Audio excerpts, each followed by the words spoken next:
Hey everyone, welcome back to my blogs.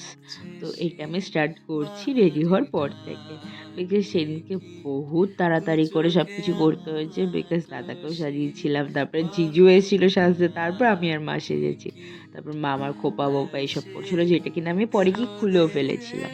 Anyways, তো আমার দাদার শ্বশুর বাড়ি হচ্ছে হাবড়া, মানে আমার বাড়ির পাশ ছেড়ে আমি আবার গেছি কাঁচরাপাড়া, ওখান থেকে আমি বরযাত্রী হয়ে আবার এসেছি।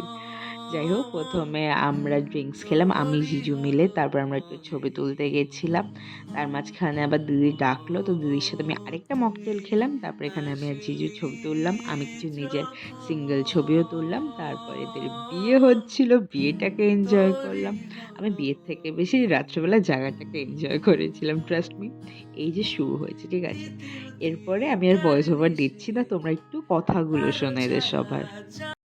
আমরা ব্লগ থেকেই বাদ হয়ে যাচ্ছি। আমরা ব্লগে বাদ হয়ে কোথায় এই? সবাই সব ছবিগুলো দে না।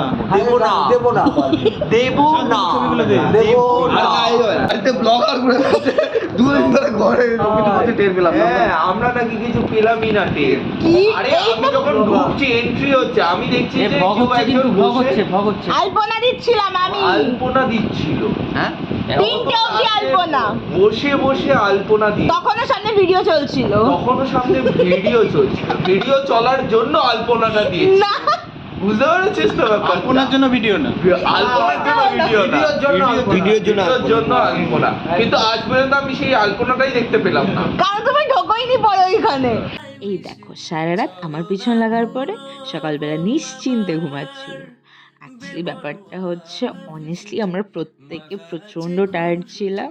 আমরা সত্যি সারা রাত সবাই বলতে গেলে জাগাই ছিলাম। ওই ভোরবেলা উঠে সবাই একটু মানে হালকা একটু ঘুমিয়েছিল।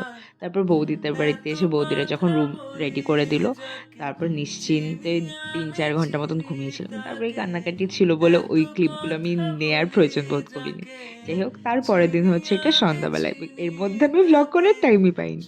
এটা হচ্ছে আমরা দুজন বেরিয়েছিলাম কেক আনতে, বিকজ রাহুলদা হচ্ছে বৌদির জন্য একটা সারপ্রাইজ কেক অর্ডার করেছিল, তো ওটা আনতেই গিয়েছিল, মানে এক টাইপ অফ যে বৌদিকে ওয়েলকাম করা বাড়িতে ওরকমভাবে। আর এখানে এদের সারাদিন নন স্টপ থাকে এরা, মানে এদের ব্যাটারি ডাউন হয় না কখনো। যাই হোক, এখানে কেক কাটিংয়ের পর্ব চলছিল। লাস্টে গিয়ে আমি বললাম যে আমি সিরিয়াসলি একটুও কেক পাইনি। তারপরে এই মহারাজ এসে আমার মুখে, আমি প্রথমে ভালোভাবে করছিলাম যেহেতু আমি ক্লিপ নিচ্ছিলাম, তারপর পুরোটুকু আমার মুখে ঢুকিয়ে দিয়েছে।